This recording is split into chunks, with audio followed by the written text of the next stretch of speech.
Buenas noches. Buenas noches.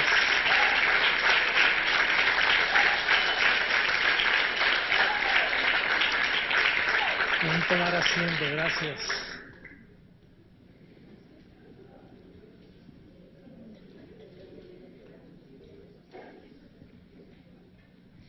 Sabes que estaba pensando yo cuando entré ahora que yo hubiera querido ver más gente aquí. ¿Verdad que sí? Está lleno, ¿no? Y como que el Señor me decía, José Luis, esta es la mamá. Y tiene muchos hijos por el mundo entero, donde hay miles de personas congregándose. Así que la mamá cuando pare mucho, ¿verdad? Como que está cansadita a veces, ¿eh? Pero yo recibo que ustedes son una madre contenta, ¿eh? Y agradecida, ¿verdad que sí? Amén. Qué bien, pues buenas noches a todos ustedes y a todo el mundo del internet que me está viendo. Los amo mucho y tenemos una palabra maravillosa para ustedes, así que les invito a tomar nota, tener su libreta de apuntes, porque tenemos un tema maravilloso. Como siempre, Dios nos da un buen tema que nos hace pensar y nos lleva a escudriñar bien la palabra del Señor. Estaba leyendo hoy yo a Daniel, leí varios capítulos y estaba leyendo como esa estatua que se levantó con cabeza de oro y pecho y muslos de bronce y de hierro, y entonces dice que los dedos de la gran estatua eran de hierro y de barro. Entonces era una estatua grandísima y esa estatua representa las religiones del mundo. Lo único que esa estatua, su fundamento, aunque es una estatua grande porque las religiones han crecido, ¿verdad que sí? El mundo religioso ha crecido por todas partes del mundo, pero sus pies, al tener barro, el barro con hierro no mezcla. Y entonces muy pronto colapsa, ¿verdad? Muy pronto cae. Porque dice que Dios, gracias Quintero, Dios cortó una piedra, hijo de hombre, y esa piedra que hijo de hombre trajo, logró derribar la estatua. Y esa piedra es este ministerio, que va a derribar, porque ese fundamento estaba cosido con hierro y barro. Entonces el fundamento tiene que tener solidez, y la solidez está en la gracia. Fíjate que el salmo que el pastor Cheo leyó decía, rebosa mi corazón palabra buena. ¿Y qué palabra buena había para los tiempos de David? Ninguna, si aquella palabra era palabra de condenación. La palabra buena es la palabra de gracia. Estaba profetizando de la palabra que iba a venir a nuestras vidas. Así que hoy yo quería hablar de la familia de la fe parte 2. Hablamos el miércoles pasado de la familia de la fe parte 1. Y esa familia de la fe es la congregación de los espíritus justos hechos perfectos. Es una familia de congregación, es una congregación de espíritus que Dios con su ofrenda los hizo perfectos para siempre, y eso somos nosotros. Pero cuando yo estaba pensando en esta segunda parte, yo espero que yo no me repita, aunque espero no repetirme a nivel mundial, pero yo a veces cuando viajo, como la gente no me conoce, pues yo le digo cómo comenzó mi ministerio. O sea, ¿qué fue lo que comenzó la familia de la fe? Y qué constituye a una persona decir yo soy parte de esa familia. Y entonces yo tengo memoria cuando en mi experiencia cristiana, que ya van 34 años que el Señor me llamó a sus caminos, pues yo tengo la experiencia de que un día en Massachusetts, era un invierno, yo estaba como vislumbrando que venía un ministerio bien grande para mi vida. Y yo viajaba a todos los estados, eso de Nueva Inglaterra, de la parte norte, y conocí mucho tipo de congregación, hispanas, italianas, americanas, Canadá, Maine, toda esa área de Maine, de los estados de Maine. Y en Boston también trabajé en una asociación evangelística de renombre, que fue donde Billy Graham comenzó su primer mensaje. Y pues ya yo estaba conociendo toda escuela de interpretación cristiana. Entonces conocía a la hispana y conocía a la americana. Y de hecho, pues fui a estudiar a uno de los mejores seminarios teológicos que existen en Estados Unidos, que fue el Gordon Conwell Seminar. Y ahí fui a estudiar y de ahí el Señor me sacó. Yo nunca entendí por qué después que entré me causó molestia las enseñanzas de los profesores y le perdí el ánimo. Y un día llegué a mi casa y dije, no voy más. Después que compré una de libros así tremenda y para mi vientre me convenía tener esos títulos, porque si yo decía que estudié en ese seminario se me abrían una de puertas tremendas. Es como dicen en Puerto Rico, el que tiene padrino se bautiza. Pues teniendo yo esos diplomas colgados en mi casa o en mi oficina, pues me daban un poder tremendo, ¿no?, en cuanto a ese sistema. Pero yo andaba detrás de la verdad, no detrás de un sistema. Hay personas que andan detrás de un diploma porque después de ese diploma ganan mucho dinero o prestigio. Pues mi forma de haberme desarrollado desde mi juventud, yo tenía mucha hambre de la verdad. O sea, yo tenía un vacío que nada lo llenaba, ni dinero, ni posición, nada. Dios me hizo así. Bueno, ahora entiendo que teniendo este ministerio yo tenía que ser así. Y yo me aburría mucho, nada me satisfacía. Me entretenía con algo y ya a la semana se me iba el gozo de ese entretenimiento, ¿no? Y un día, que fue cuando comenzó las enseñanzas de la familia de la fe, estando yo en mi casa en unas navidades, pues tengo memoria que Cheo estaba bien pequeño y él bajó, en una casa de 2 pisos, bajó y me dijo, papi, ahora es que el Señor viene. Pero yo pensé que tenía miedo y fui, lo acompañé y volví y lo acosté. Pero me senté en la sala y me quedé pensativo, ¿por qué él me dijo que ahora es que el Señor viene?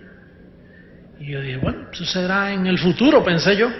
Pero esa misma noche, yo me acosté tarde en la noche, como a la 1 de la mañana, y ahí fue que yo tuve esa experiencia de estar frente al Señor en el paraíso. Fue una experiencia como de 2 horas y media que yo tuve. Y entonces esa experiencia lo que trató conmigo fue con 3 capítulos de la Biblia, que en aquel momento yo no entendí porque las usé para beneficio mío. Pero ahora, después de pasar más de 14 años, ahora es que yo entiendo la importancia de esa enseñanza que él me dio. Lo importante, porque eso es lo que hizo este ministerio. Y eran 3 capítulos de la Biblia. Yo voy a invitarles a ustedes a considerarlos de nuevo, a repasar, darle un repaso en Romanos capítulo 6, lo que el Señor me enseñó en aquella visión que tuve.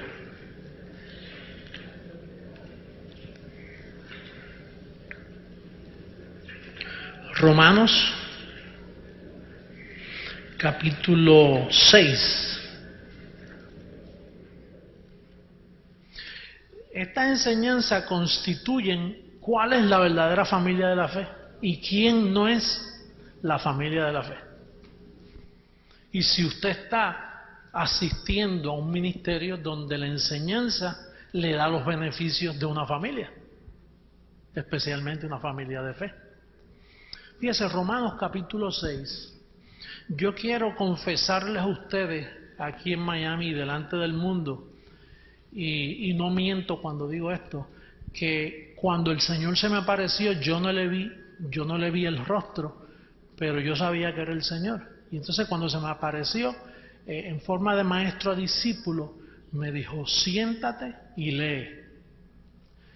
Y si yo dijera que me enseñó algo diferente a lo que está escrito, entonces usted debe preocuparse y decir, espérate, este hombre puede estar inventando. Pero este ministerio, el Señor comenzó a enseñarme cómo yo edificar donde Pablo dejó el fundamento. Entonces eso le garantiza a usted que yo no soy un falso apóstol. Porque si usted ve que todo lo que yo enseño está encima del fundamento, usted dice, tranquilo, malo que se salga de ese fundamento y diga que cogí un viaje por allá a un monte y les revelaron la epístola 15, 16, 17, pues entonces hay preocupación. Porque usted debe ocuparse en saber dónde usted está visitando. Usted sabe la gente que están siendo engañada. La gente los engañan fácil. Después que usan la Biblia, con la Biblia los engañan. Lo primero, una persona que está engañada no conoce pactología, no divide, no traza viejo pacto, nuevo pacto. Y no aclara bien las enseñanzas, doctrinas de gracia, doctrinas de ley, sino que un falso ministerio, usted lo conoce fácil, cuando se mezclan los dos pactos. Tan pronto se mezclan, ahí hay un poquito de levadura, leuda la masa. Pero para su garantía, por eso es que una de las cosas que el Señor me dijo, mira, la gente que yo traigo a ti, ya yo los traigo preparados.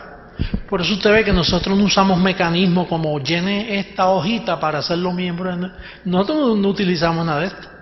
Las personas vienen, escuchan, se quedan si quieren, se van si quieren. Porque no podemos manipular para crecer. El crecimiento, dice el apóstol, que el crecimiento lo da Dios. Y lo que nosotros somos es porque Dios lo ha hecho, porque ciertamente yo nunca he manipulado, ni he dicho, no, por favor, tienen que creer en esto, porque si no Dios los va a matar a palos en una esquina. Yo nunca he utilizado ese mecanismo. Casi siempre las pláticas nuestras van bautizadas en amor y se explican las cosas, ¿no?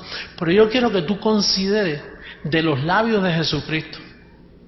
Y cuando yo digo de los labios de Jesucristo es porque Él fue quien me enseñó esto. Porque nadie ha enseñado así en 2000 años. Y esto es histórico lo que estamos haciendo. Y los hermanos que me están escuchando por el internet, esto es historia pura porque nunca, jamás en la historia de la iglesia cristiana se había enseñado una enseñanza tan fácil pero tan escondida. Dios la escondió para revelarla en estos últimos días. Mira lo que dice el capítulo 6, verso 1. ¿Qué pues diremos? ¿Perseveraremos en el pecado para que la gracia abunde? En ninguna manera, porque lo que hemos muerto al pecado, y hago señalamiento, cuando yo leí porque lo que hemos muerto al pecado, el Señor mismo me dijo, ¿tú entiendes estar muerto al pecado? Y bueno, sí, estoy muerto, pero ¿tú entiendes lo que eso significa? Antes tú estabas vivo al pecado. Así me decía por nombre el Señor, me decía, antes, José Luis, tú estabas vivo al pecado. Pero cuando yo di mi vida en la cruz del Calvario, yo te coloqué a ti muerto al pecado. Por lo tanto, tú eres impecable. A ti no se te puede hallar en pecado porque estás muerto. En el Viejo Testamento tú estabas vivo al pecado. Tú hacías sacrificio, el sacerdote hacía sacrificio y se te perdonaban los pecados en ese día. Pero al otro día es como podar el césped, que tú podas el césped de tu casa y al otro día ya tú empiezas a ver y a la semana creció el césped. O vas donde el peluquero y te corta el pelo y a la semana hay que cortarlo de nuevo. Pues en el viejo pacto había sacrificio por los pecados del pueblo, pero temporero. Entonces el Señor me decía, José Luis, si tú estás muerto al pecado, tú no puedes perder la salvación. Porque para tú perder la salvación hay que hallarte en pecado. Pero si yo te coloco muerto al pecado, entonces no se te puede hallar en pecado. Tú eres impecable. Ahora, ¿cuándo se había oído eso en la historia? Usted me ve que todos los ministerios, aún los que te hablan de gracia, ellos te ven todavía vivo al pecado. Y digo, no, sí, estamos bendecidos, hermano. Creemos en lo que ustedes enseñan y predestinados y todo. Pero si se te halla en pecado, te pierdes. Entonces, no ha comprendido el mensaje. Porque ¿cómo se te puede hallar en pecado si tú eres un muerto al pecado? Es como si las autoridades de Estados Unidos buscaran a un hombre que cometió un crimen y le reportan que el hombre lo mataron, está muerto. ¿Qué hay que hacer con el caso? Archivarlo, hay que cerrar el caso porque no es que está muerto. No le pueden cobrar más impuestos, no le pueden cobrar más las cuentas, no se puede hacer más nada con él porque está muerto. Entonces, si tú no entiendes el término muerto, tú estás fuera de la familia de la fe. Porque la fe es exactamente eso, te está diciendo que tú estás muerto al pecado, pero si tú piensas que todavía tú pecas y que se te halla en pecado y que Dios está bravo contigo porque tú estás en pecado, entonces tú no eres de la familia de la fe. Y me da lástima, tengo que declarar que todos los ministerios cristianos por el mundo están huérfanos, no tienen padre porque no tienen familia.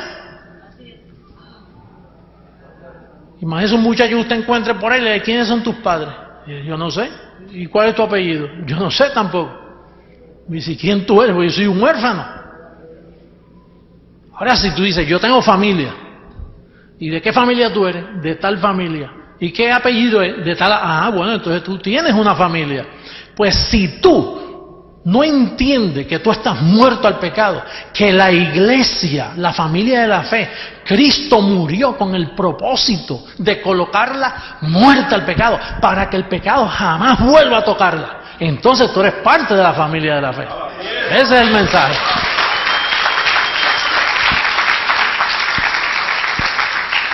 Por eso es que en el verso 14, mira lo que dice, el verso 14.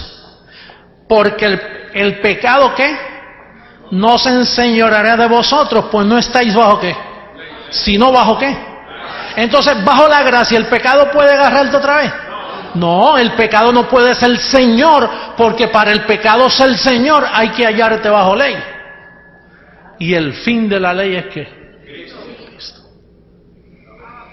Entonces, que no me venga a decir a mí un grupito de esos por ahí, de los kioscos protestantes, oh no, yo soy de la familia de la fe. No, señor, usted no es parte de la familia de la fe porque usted cree que todavía hay pecado, usted cree que todavía hay diablo, usted cree que todavía hay condenación. Pues no, está mintiendo. Está mintiendo. No son parte de la familia de la fe. Para ser parte de la familia de la fe, usted tiene que tener autenticidad de ser familia. Yo no puedo decir yo soy de la familia de Jesús si yo no tengo prueba de que mi papá se llama José Luis de Jesús Sotomayor y mi mamá Ana Luisa Miranda. Pues yo sé que eso es así porque yo tengo el certificado de nacimiento que dice que eso es así. Pues para usted ser parte de la familia de la fe tiene que tener unas evidencias, pruebas, y las pruebas aquí son espirituales. Yo estoy muerto al pecado. Gracias a Dios que Cristo en la cruz del Calvario le puso fin al pecado. Usted sabe que hay un grupo de personas que estudian mucho a Daniel en el Viejo Pacto. Entonces, ese grupo enseña, porque a Daniel le dijeron, mira Daniel, escribe, hay 62 semanas que va a suceder esto, y 7 semanas que va a suceder aquello, son 69 semanas. Ahora, a las 70 semanas, en las 70 semanas el pecado será quitado. Y ellos todavía hasta este día están esperando la semana 70. Esos son los adventistas del séptimo día, ellos están esperando que el pecado sea quitado de la tierra. ¿Qué me dice eso a mí? Que ellos no han entendido que 2000 años atrás el pecado fue quitado porque la familia de la fe quedó muerta al pecado, el creyente quedó muerto al pecado. Diga conmigo, yo estoy muerto al pecado. Y le doy gracias a Dios. Seguro que sí.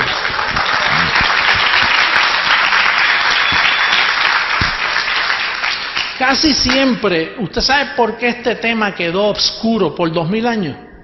Porque la mente se mete y dice, pues si yo estoy muerto al pecado, entonces yo tengo una tarjeta de crédito aquí para pecar.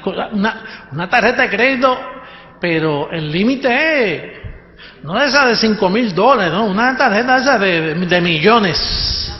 Entonces yo vivo como me da la gana y como no hay pecado. Y desgraciadamente la gente tiene mentes laboratorios, siempre están pensando, bueno, Dios dice eso, pero aunque Dios diga que yo estoy muerto del pecado, sí, pero también hay que pensar, y qué tal entonces si mi marido, si mi si mi novio, si mi aquella, si mi hijo, si... Entonces usted se pone a meterle argumentos a la verdad de Dios. Eso es altercar con Dios. Si Dios dice que usted esté muerto al pecado, diga, gracias papá, se acabó. Déjele los resultados al Señor. Por eso es que Pablo dice en capítulo 6, verso 1, mira lo que dice. ¿Qué pues diremos? ¿Perseveraremos en el pecado para que la gracia abunde? ¿En cuántas maneras? Pues diga, cuando alguien le diga a usted, mira, ustedes enseñan ahí que salvo siempre salvo y que no hay pecado. Cuando le traen esos argumentos, diga, mire, no es que nosotros enseñamos ahí, es que el Evangelio dice que nosotros, la familia de la fe, estamos muertos al pecado. A nosotros no nos interesan otros argumentos. El único argumento que a mí me interesa es el que Dios dio. Y está escrito, lo demás, punto, se acabó. Dios lo dice, yo lo creo, anda a hacerlo. Esa es la decisión. Eso es lo que constituye usted un verdadero creyente, firme. Mire, si yo llego a aflojarme 14 años atrás, con los argumentos de amistades que venían a mí, gente aparentemente muy buena y quizá con buenas intenciones. Yo tenía gente que me decía, hey, José Luis, ¿cómo estás? ¿Qué tal? Los reverendos, las personas, hey, how you doing, man? Long time no see you. Sí, y yo que yo soy amigable, oh sí, ¿cómo estás? Gusto de verle. Vayan sentados en una tacita de café y empezamos a hablar. Me dice, oye, José, están diciendo por ahí que tú estás comenzando algo nuevo. Y no era nuevo, tenía 2000 años de viejo, pero estaba escondido, y entonces el problema es que yo lo saco a la luz. Más bien es el Señor, pero utilizando a un hombre, porque Él siempre usa hombres. Y entonces me decían, oye José, piensa, tú estás en contra de la corriente, mi amor. Estás en contra de la corriente. Estás diciendo que tú tienes la verdad y que nosotros no, que los demás no. Y tú sabes que Dios es un Dios de amor. Oye, y me venían con una...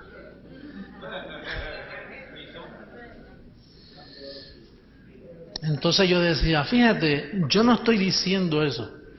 Yo lo que estoy diciendo es lo que está escrito. Ahora, si lo que está escrito te hace pensar a ti que yo digo que yo soy el único que tengo la verdad, ese es tu problema. Pero yo tengo que decir lo que está escrito. Está escrito que yo estoy muerto al pecado y eso no me lo va a robar nadie. Y mire, yo me tuve que mantener firme porque me quedé solo, la familia mía nada más, pero de los demás, muchachos, me miraban como un pájaro extraño. Y tenían razón, porque tú sabes lo que es los 2000 años, mira, con doctrinas bautistas, pentecostales, liberales, cuánta doctrina hay, católicas, mormonas, testigos de Jehová, todo tipo de escuela de interpretación de pensamiento. Teólogos del pasado que son admirados por la iglesia protestante. Imagínate. Y ahora, un puertorriqueño, un muchachito por ahí que salió y que a transformar el mundo entero. Porque él dice que tiene razón. Eso no es fácil. Pero oye, si yo no me llevo a mantener firme, ¿tú sabes dónde tú estuvieras hoy? Tú estuvieras hoy con una mente, Dios mío, mira, no voy más a la iglesia porque ya que... Así que la gente se descarrían de las iglesias y no van más. Hoy tú no estuvieras reinando en vida. Pero yo tuve que mantenerme firme porque este es el fundamento de la familia de la fe. Vamos a seguir leyéndolo en el verso 3. Romanos 6:3. ¿O no sabéis que todos los que hemos sido bautizados en Cristo Jesús hemos sido bautizados en su muerte? Como quien dice, uno murió, luego todos murieron. Eso es lo que dice, mantenga Romanos 6 abierto y ve conmigo rapidito a segunda carta a los Corintios para que tú veas lo que dice el misterio que Pablo le dijo a la segunda carta a los Corintios. Capítulo 5.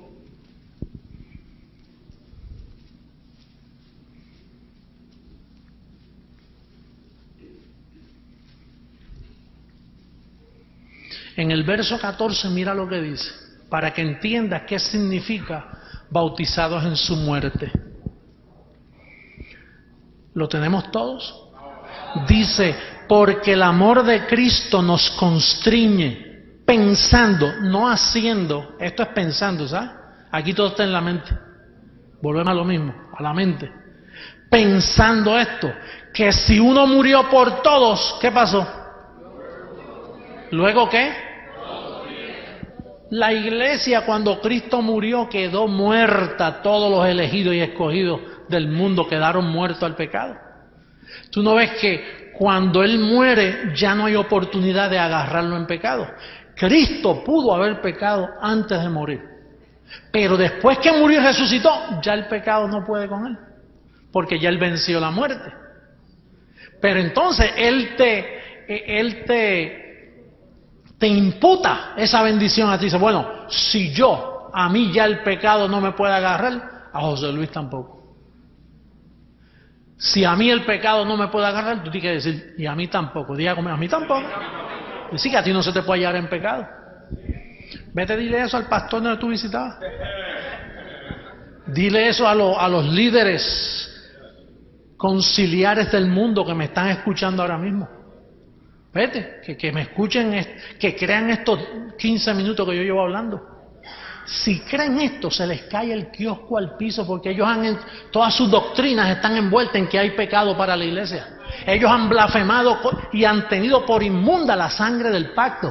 Yo les digo y les advierto a ellos que me están escuchando ahora mismo, esa iglesia, esa preciosa iglesia con ese coro tan bonito que canta, han blasfemado y han tenido por inmunda la sangre del pacto de Jesucristo. La han pisoteado. Esa es la blasfemia que han hecho contra el Espíritu Santo. No haber creído que el pecado fue quitado y seguir predicándole a la iglesia como si fueran pecadores. Bendecido, ustedes no son pecadores. Aun cuando todavía hacen cosas que no son muy agradables al Señor, pero no se les puede acusar de pecadores. Usted lo que siembra cosecha, y si se porta mal, cosecha mal, pero hallarlo en pecado, hallarte en pecado a ti, entonces Cristo murió en vano. Esto es lo que constituye una verdadera familia de la fe. Si no, son impostores, son familias fraudulentas. No son iglesias, no se pueden llamar iglesias, tienen que llamarse sinagoga, porque en la sinagoga era donde se hacía el sacrificio por el pecado, porque allí había pecado.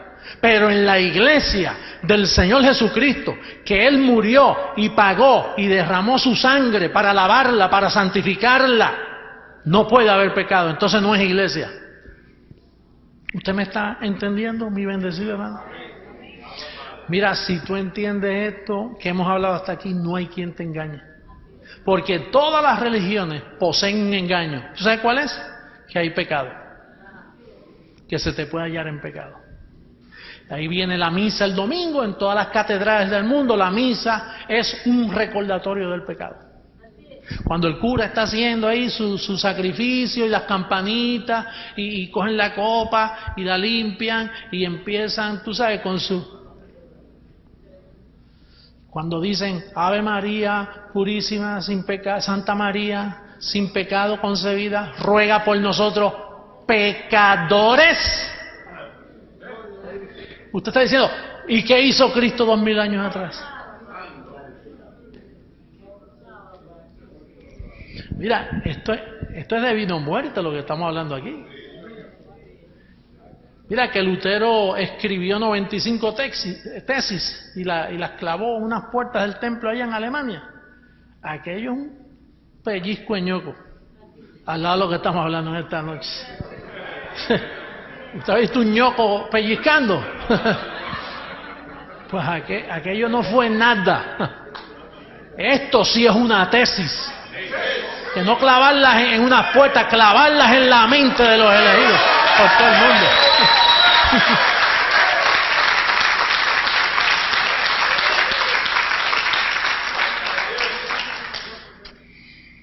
Vamos a seguir leyendo porque me quedé en el verso 3. Verso 4.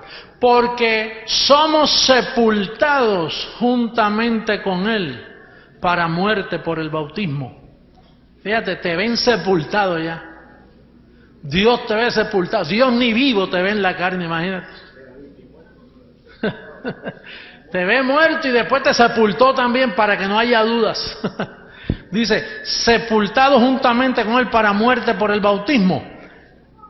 Y aquí bautismo es el bautismo anterior, en su muerte. Los grupos cristianos dicen, no, mira, aquí habla que todavía hay que bautizarse, pero ellos no están viendo el contexto. Entonces ellos me acusan a mí de que yo saco del contexto mis enseñanzas. Pues el contexto es que este bautismo no es en agua, es el bautismo en su muerte, que es el contexto de ese verso. ¿Estamos?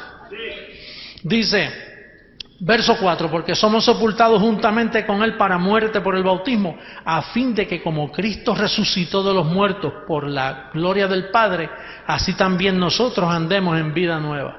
Ahí es que estamos nosotros en vida nueva, andando en vida nueva.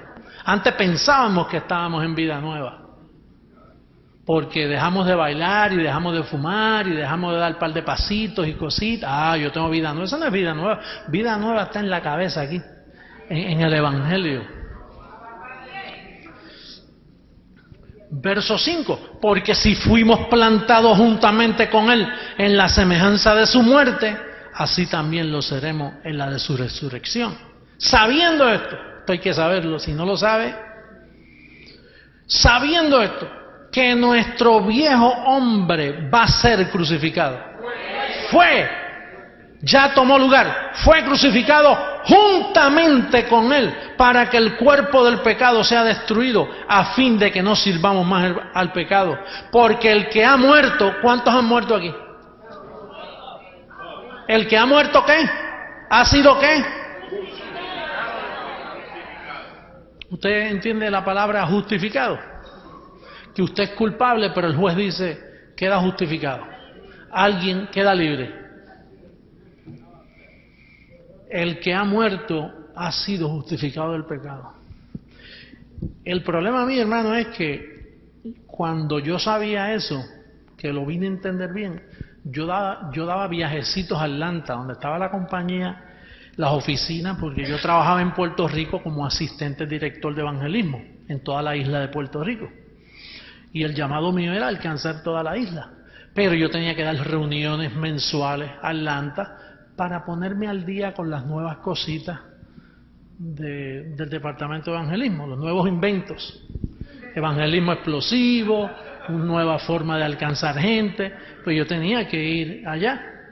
Y entonces, una vez un gran teólogo, que es el que escribe los expositores de escuela dominical, que los dan trimestrales, un hombre bien conocido, y entonces él, pues yo venía de Puerto Rico y él parece que quiso congraciarse conmigo en decirme buenos días, en un inglés, en un español roto, ¿no?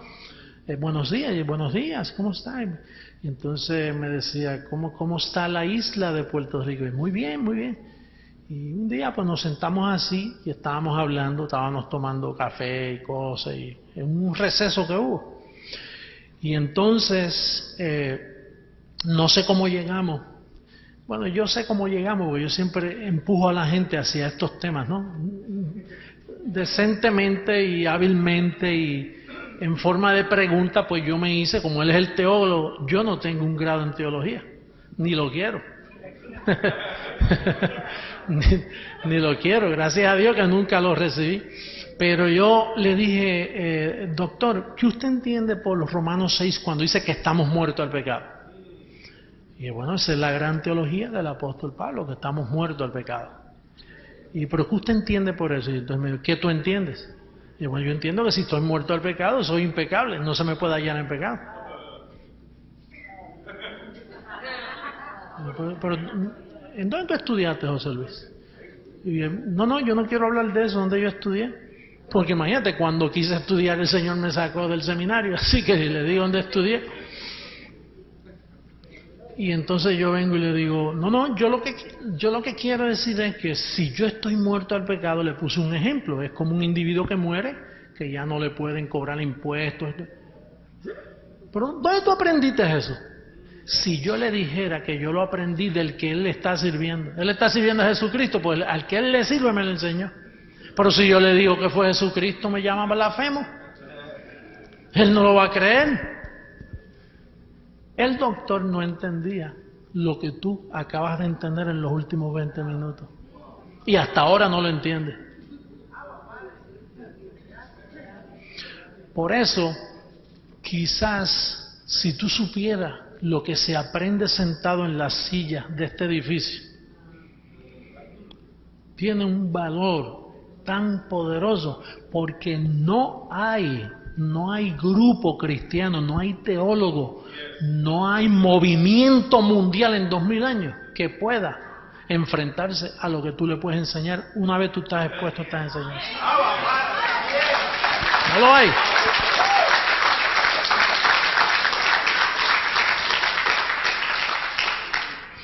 Imagínate, yo te estoy hablando a ti de unos tesoros que si tú los conoces, te conviertes en un personaje especial sobre la faz de la tierra.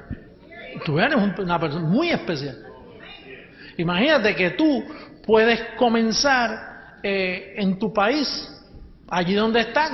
Yo conozco esto, se lo voy a decir a un grupo, y a un grupo, como le pasó a Josefa Pichón. Josefa Pichón es una optómetra de Riohacha, Colombia, y ella pues le encantó esto, sí. Oh, que le encanta. Entonces pues se lo dijo a alguien, y entonces ella pues se entusiasmó y comenzó a reunir gente. En el último viaje habían ¿cuántos, Cho? 200 personas. Como 200 personas había en el último viaje que Cho fue allá.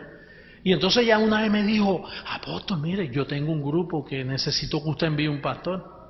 Y yo dije, pero ¿cómo que un grupo? Y bueno, se me están reuniendo un grupazo de gente ahí, pero hace falta un pastor. Usted no puede enviar un pastor. Y, pero ¿quién es el que formó eso? Bueno, yo. Y dice, pues, frente a mí está el pastor que tú buscas. Y ella es la pastora hace varios años allí. Usted no ve que es que la gente piensa que un pastor se hace, no nace. Nadie puede ser un pastor, nadie puede ser un líder. Usted viene alambrado ya de fábrica para hacer lo que usted es. Y si lo es, lo es. Y si no lo es, no trate tampoco, porque no le va a salir. Pues entonces la iglesia fue justificada del pecado. Por eso es que se llama la familia de la fe. Porque en fe ella cree lo que Cristo hizo por ella, por la iglesia. Entonces después el Señor me enseñó Romanos 7. Yo estuve con el Señor en esa visión como 2 horas y media, ¿verdad? Pues prepárese para 2 horas y media. ¿Cuánto falta? Salimos ya a las 12. Estoy acortando, pero usted sabe cuántas veces Él me repitió esto. Me lo repitió de 8 a 10 o 12 veces, no me acuerdo. Yo sé que me cansé, que cuando me decía, ok, volvamos a Romanos 6, verso 1. Entonces yo, por dentro de mí, yo decía, ojalá no me lo enseñe más, que ya yo lo aprendí. Pero me lo repetía y ya yo tenía miedo, porque no es que eso es una visión. Es como cuando usted tiene una pesadilla que usted quiere parar, que no se le repite. Usted ha pasado por pesadilla que se le repite y usted busca la vuelta y dice, ay, que no se me venga más esto a la mente. Y sí, se repite. Pues así fue lo que me pasó a mí con este capítulo. Ojalá todas las pesadillas fueran así. Pesadillas con el Señor enseñándote el Evangelio. Pero ya yo no quería escucharlo más. Entonces cuando me lo repitió como 12 o 14 veces, yo no sé cuántas veces, me dice, ok, vamos ahora a Romanos 7. Y yo dije, anda, esto continúa.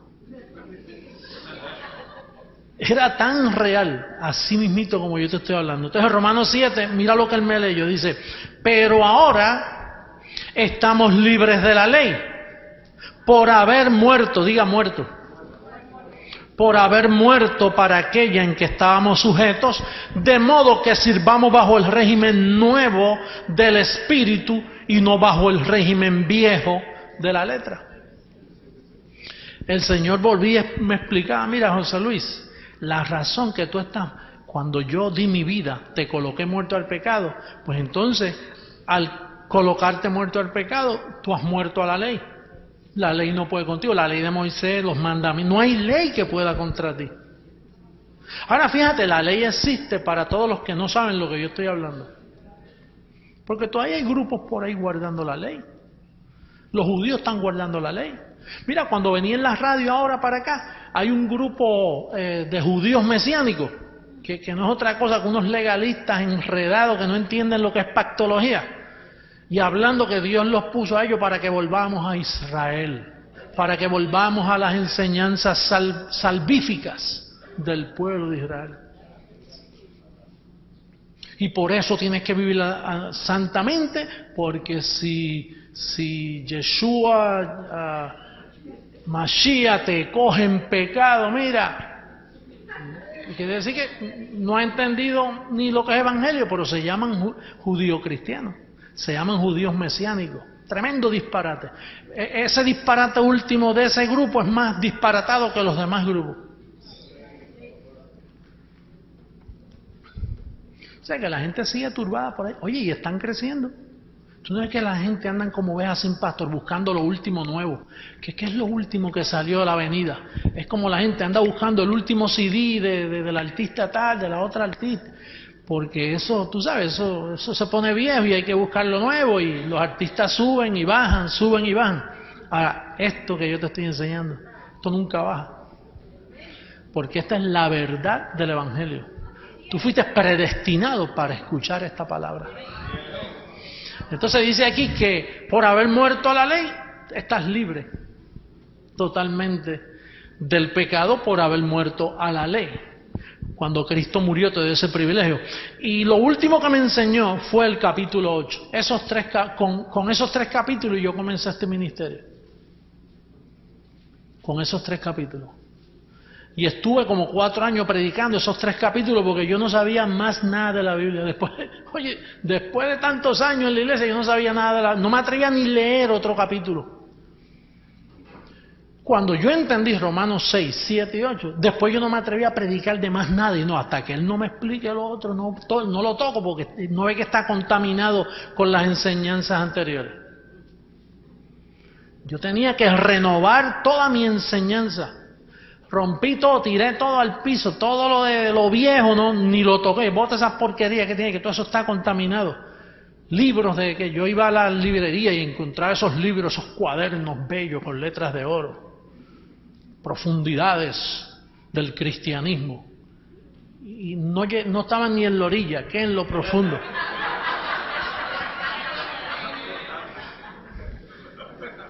Libro que decía manantiales en el desierto. Y eran espejismos en el desierto, imagínate. Espejismos en el desierto. Que tú vas corriendo pensando que hay agua, muchachos, y te estrellas con la arena.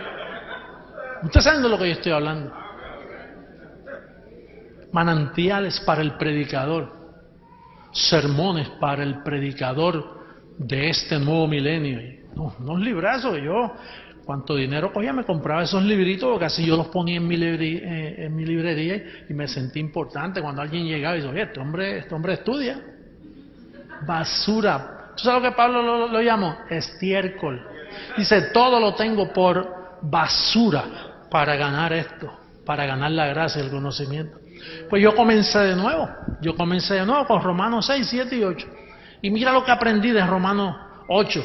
En el verso 2 dice, porque la ley del Espíritu de vida, esta no es la ley de Moisés, esta es la ley del Espíritu de vida. La ley del Espíritu de vida en Cristo Jesús me ha librado de la ley del pecado y de la muerte. Y tú sabes lo que me decía el Señor, José Luis, no es que te va a librar, por eso es que nosotros enseñamos aquí, cuando entramos en algo en el tiempo presente, nosotros siempre decimos, ¿te va a librar? No, me ha librado. Y los ponemos ustedes a repetir eso. Porque el Señor me hizo eso a mí. Así que estamos calcando al Señor con eso. Él me decía, José Luis, no es que te va a librar, es que ya te libró. ¿Y de qué te libró? ¿De la ley de qué? Del pecado y de la muerte. Dice, porque lo que era imposible para la ley, por cuanto era débil por la carne, Dios enviando a su Hijo en semejanza de carne de pecado, y a causa del pecado condenó al pecado en su carne. ¿En qué? En la carne. O sea, la ley del Espíritu de vida condenó al pecado en tu carne. Y yo me acuerdo los ejemplos que yo daba para aquellos tiempos, estoy hablando muchos años atrás. Yo decía, hermano, mire, una persona que se porta mal en la sociedad y comete un crimen, lo pueden coger y matarlo, como aquí en la Florida, que por un crimen te pueden matar. Ahora, en vez de matarlo, lo que pueden hacer también es condenarlo. En vez de matarlo, condenarlo. Condenarlo a una perpetua, 100 años, ¿no? Entonces, ¿qué sucede? Si le damos muerte, pues ahí terminó todo. Pero si lo condenamos y lo dejamos vivo, es peor, porque él sufre día a día, contando los días hasta que se muere. Entonces yo lo que enseñaba el ejemplo era, mire, el pecado existe, por así decirlo, porque nosotros tenemos un cuerpo de pecado. Este cuerpo es un cuerpo de pecado. Pero ¿qué sucede? El pecado está en nuestro cuerpo, pero fuimos vacunados con una vacuna que lo anula y no le deja efecto. Él quisiera hacernos daño, pero como Cristo está en nosotros, Él simplemente está preso, está condenado en la carne nuestra. Está condenado. Y a veces te asusta, y a veces te hace pasar unos sustos. Porque Pablo le llamó los deseos engañosos de la carne. En otras palabras, que tú estás perfecto, pero a la misma vez vives en un cuerpo de debilidad. De ahí es donde el sistema religioso de estos días, como sabe que tú tienes eso ahí, pero no saben que está condenado, el pecado. Si Dios te halla en pecado, te pierdes la salvación, te vas y te quemas en el infierno. Pero ellos no saben que está condenado. O sea, que ellos están tratando con un criminal que está preso, pero cierran las puertas de la casa pensando que esta noche llega. Él está condenado. Y si de la prisión de Sing Sing, ¿se recuerdan esa cárcel que no se podía uno fugar? Porque si te fugaba, estaba rodeada de tiburones. Así que cuando te metían preso ahí, cogían la llave y la tiraban al mar, así, mira, might as well, así, la tiraban al agua, como quien dice, ¿para qué guardarla si de aquí tú no vas a salir? Pues esta cárcel la fabricó Dios para el pecado. Por una leve tribulación momentánea, en lo que un día nos visten nuestros cuerpitos de incorrupción, y entonces ya se acabó la lucha contra los deseos engañosos y contra las debilidades que nos acechan, contra el sufrimiento, la tristeza, todo lo que toma lugar aquí en la tierra, que lo entristece a usted y le causa problemas. Pero ya la victoria es nuestra, porque usted está muerto al pecado. Diga conmigo, la familia de la fe está muerta al pecado. Ya no está en pecado, porque el pecado fue quitado del medio. Por eso entendemos mejor ahora a Colosenses 2:11. Y con esto terminamos.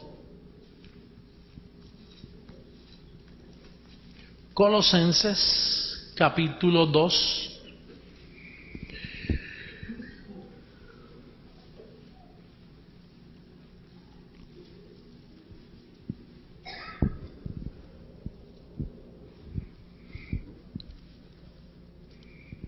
Dice, en él también fuisteis circuncidados con circuncisión no hecha a mano, al echar de vosotros el cuerpo pecaminoso carnal en la circuncisión de Cristo. ¿Qué hizo con tu cuerpo pecaminoso carnal? ¿Qué? ¿Lo qué? Lo echó. ¿Tú sabes cuál es el problema? Que tú tienes que tener fe para creer que Él lo echó cuando tú todavía lo ves viviendo contigo. Por eso es que es la familia de la fe. Porque la familia de la fe es la certeza de lo que se espera y la convicción de lo que no se ve. Entonces tú no ves que te lo echaron fuera, pero aquí dice el apóstol que en la circuncisión de Cristo tu cuerpo pecaminoso carnal, lo que registraba pecado ya no registra, porque fue echado fuera en la circuncisión de Cristo. Este es uno de los mensajes más bellos que yo he predicado en esta noche. Los mensajes de más valor, porque estas son las columnas del verdadero cristianismo. Cualquier otro mensaje que tú escuches que viola los principios que yo he hablado en esta noche, se constituye en una apostasía, en una herejía y en un falso evangelio. Así que para el mundo del internet que me está escuchando, bendecido pastor, reverendo, doctor, quien sea que me esté escuchando, yo te recomiendo que escuches estas palabras que pueden salvar tu vida, la de tu familia y la de tu iglesia que estás pastoreando. Considera lo que hemos dicho, busca los versos bíblicos y pueden traer una grande bendición a tu vida, muy grande. Y a todos nosotros que estamos aquí oyendo, pues yo espero que estas palabras las registres bien. Toma nota, apúntala, llévate el cassette, escúchalo una y otra vez hasta que comprendas el significado de ella, y de ahí se va a desprender una vida nueva en tu vida. De ahí te sanas de dolencias, te sanas de tantas cosas que pueden estar afectando tu vida y pueden estar afectando tu vida diaria por no conocer la verdad. Porque fíjate, conoceréis la verdad y esta te hace libre. Pero si no es la verdad lo que tú tienes en tu mente, entonces no puedes vivir libremente. Así que los amo mucho, los quiero mucho. Un beso para todas las naciones que me están escuchando en esta hora. Bendecidos con toda bendición. Y la familia de la fe sigue en pie. Y seguimos creciendo. Vamos a estar en pie. Un aplauso al Señor. Y nos saludamos los unos a los otros. Vamos a pedirle al pastor Cheo que suba acá para que hable con el internet.